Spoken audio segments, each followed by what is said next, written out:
What's up, guys? It's Chris here. Welcome to the channel. Every single Friday, I do a recap on all things Web3, all the latest crypto and NFT news. So I work in Web3 full time, so these videos are really exciting for me because I do this every single day. I run spaces, I run videos, I make my own content, and I work for other companies. So the point of these videos is just to recap for you who might be busy, might not keep up with all the latest news, just so on Fridays you can kind of get a recap of everything that's happening.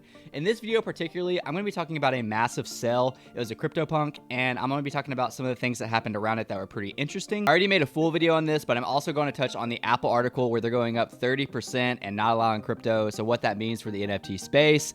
We're also going to be looking at something very exciting at the end of the video that is an airdrop to whoever is watching this and follows the steps.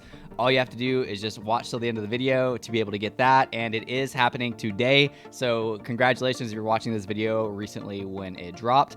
And of course, Meta is dropping to all Instagram users. What does this look like? What's this mean for NFTs? What's that digital collectibles tab do? I've already been experimenting with this for a couple of months, but it is now officially available for everyone, so we're gonna look at that and some other news along the way. So without further ado, let's get right into it. CryptoPunk 2924 might not look like much to some of you, but it is a 1 of 10, the hoodie and the ape CryptoPunk. It sold this week for 3,300 Ethereum. At the time of that transaction, $4,466,088 spent in a bear market this week. There's also some other massive sales. This is just one of them that I'm pointing out. A very interesting point of this sale that you might not have seen even if you are involved with the space is the wallet that bought it. They have actually been inactive for 1,949 days, and it wasn't until 2 days ago they decided to spend $4 million. If you track the transactions that I recall reading on an article, they bought their Ethereum for around $230 per ETH. I'm not able to track it right here because I think it was actually done on a centralized exchange, probably like Gemini, and they held on to it this entire time until this moment. So they bought this Ethereum years ago and decided to deploy it all 2 days ago on this punk. Congratulations to the buyer and the seller. Absolutely insane to think about that these type of sales happen in this market. But we also saw QQL Mint Pass mint out yesterday, 900 different pieces of the collection minting out at 14 Ethereum each. I think last time I checked it was at around a 20 Ethereum floor price, raising $16 million up front on the sellout, probably surpassing 17 million right now with all the secondary fees. Every time one is bought and sold, it's I think the royalty for that one is 7.5% of that goes to the creator. Apple. So I made a whole video on this, so I'm not going to spend a ton of time on it, but basically Apple is taking 30% from NFTs sold as in-app purchases. This is going to cause some damage to already existing apps that sell NFTs on them. If you want more information on that, I did do a video specifically how I thought it would affect Vivi, but Vivi is not the only app that will be affected from this. It's really going to hurt some smaller apps as well. And any transactions must be made in USD and not cryptocurrency, so that's very interesting as well. I think there are going to be ethical loopholes around this. Like if the app has its own currency, you could probably convert your crypto to that currency and be able to use that. So instead of buying directly with crypto, I'm thinking you'll be able to essentially sell your crypto for the in-app currency and then use that. But we'll kind of see how it unfolds. You might be thinking, oh, this is just Apple. I have an Android. Unfortunately, if you read the article, it talks about Android App Store, Google Play applies to the same policy. So a lot of people are upset about this. You have people tweeting that Apple is killing NFT app businesses. Apple has told startups they must sell, blah, blah, blah. But there is some silver lining to this. You have Gabriel Leedon saying Apple has decided to let developers sell NFTs inside of games. Everyone is focusing on Apple wanting 30% cut with each transaction without realizing this could put an ETH wallet in every single mobile game onboarding 1 billion players. So I have to partially agree with this because to me, this is Apple saying that NFTs and crypto is here to stay. It's not going anywhere.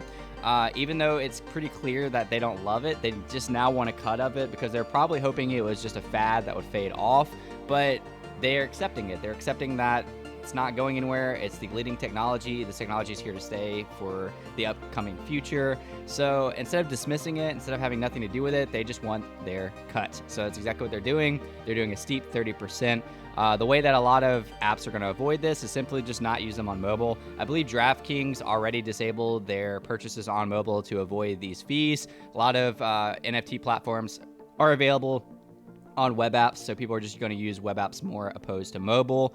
Mobile, you're basically going to have to pay for that convenience, which some people still will pay for that convenience, but overall, I think this is a good thing. I say this in almost every one of my videos, but while people are so upset right now over how down NFTs are, understandably, we have some of the biggest Fortune 500 companies jumping into the space. We have Disney launching their accelerator program. We have Starbucks doing their built on Polygon, doing their rewards program. We've already had Nike in the space. We have Puma in the space. And Apple's not in the space, but this is them accepting the space. We have Walmart, though it's not Web3. They announced this week that they're making an immersive metaverse experience in Roblox. That's a step in the right direction. I also made a YouTube short on that if you want more information on that. But overall, this is just screaming to me that while people are fearful, these companies are investing.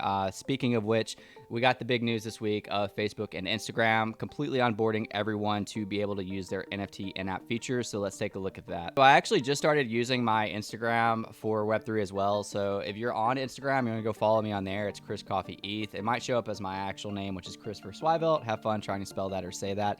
But yeah, I do post videos on there, and I write some captions on there that are a lot longer, and I don't post them on anywhere else. Like the QQL I was talking about earlier, I wrote a little bit on that. But if you scroll down, I actually posted this NFT about a month ago, and I was joking around because people on Instagram that follow me really didn't know what NFTs were. So I said my moonbird. This isn't a moonbird. This is a 3D bird. It's kind of a like fan art, I guess, if you will, of moonbirds. Although moonbirds are CCO'd, so I could probably use any moonbird. But it's a lot cooler on the phone. But on this web app that I'm showing you right now, you can click it, and it just shows that it's a digital collectible. On the phone, you're actually able to go further, and it's actually like holographic depending on which way you're looking at the image. It kind of have a shine to it, and it will show you the number that the whatever NFT is, and it'll show you the collection that it's from. Big highlight to the artists that make them, because it essentially immediately points back to the artist, which I think is really cool. I think this is a step in the right direction. I'm not sure how used it will be. I think the coolest part of it is people that don't know or care about NFTs might be intrigued, to say the least, that these look different, like they look holographic, because you won't be able to screenshot an NFT and post it and it be holographic. So there's going to be a clear difference there. The ongoing joke, oh, this is mine now, I screenshotted it. Well, this shows proof of ownership, which is a big argument for NFTs. A huge argument is proof of ownership. And I think people are going to kind of start seeing what that means, why these are different than regular JPEGs, and maybe that will be their first step into Web3. Maybe that'll get them talking more about it.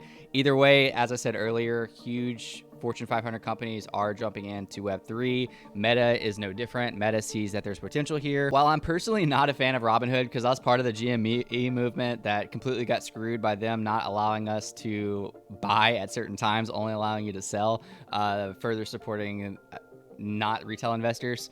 They are integrating more and more into crypto every day. They actually announced that they are going to have their own Web3 wallet. It's going to be with Polygon as the first blockchain supported. And so this is a step in the right direction for other trading apps to integrate crypto. They also announced later during the week that you're able to send and receive AVAX now. I'm a fan of AVAX blockchain, so that's pretty cool in there as well. I personally don't have Robinhood downloaded, but I think this is good news for crypto as a whole, because again, bigger and bigger players that know what they're doing are getting into the space, and this is the future, and it's like everybody's accepting it. So without further ado, we're going to get to the exciting part for some of you that weren't just here for the news and the recaps, is what's happening today. Well, it's actually happening right now, so I hope you're able to get in. The Harley Quinn free drop that I mentioned last week is going on right now. You go to nft.dcuniverse.com. Please triple check, quadruple check. If you click wrong links in this field, bad things can happen. I went to Matt Mason's Twitter because he's one of the trustworthy people for it. But basically, you make an account, and you should be eligible for the free drop. Now, right now, unfortunately, I actually went to go try. So I had a bat cow, so I was able to actually claim mine yesterday, and I did get one yesterday. I'll show you how that looks in a second. The site is basically full right now. I don't know if anybody might have screenshotted that, but I couldn't get into the site at the moment. So Hopefully you have better luck throughout the day, but there's 30,000 total editions, so you want to try to get in as soon as you possibly can. And again, it's completely free, so there's really no risk to you. I will say another content creator, one of my favorites, who's been around for a year and a half, probably longer than that, is, I'll try to leave it up here, is Gail. Did a video specifically on this drop. We'll go into a lot more information than me, knows a lot more about this than me. I have my hand in a lot of buckets, so I actually depend on a lot of those guys that run the BatCal spaces and the DC spaces to inform me on these things. So shout out to that community. Go watch Gail's video for more information on this. This is my box that I already got. As you can see, you got Chris Coffee up here, and this is how the box looks, and it's to be revealed at a later date. So there's sneak peeks in the Discord on how this can look, but overall, we don't exactly know yet. It's pretty exciting. I don't plan to sell mine anytime soon. I really kind of want to see how it looks. I'll probably update on Twitter or YouTube what I decide to do with this. I know with the BatCal itself, I'm definitely diamond handing. I'm not selling my one BatCal. It really just depends for this. I'm not saying I won't sell it, but you know, I'm just going to continue to watch it. Either way, it was a free airdrop, which is incredible, and I'm really excited to be a part of something like this. That's all I have for you guys. Thank you so much for watching. Don't forget to like and subscribe. I'll see you guys next time. Peace out.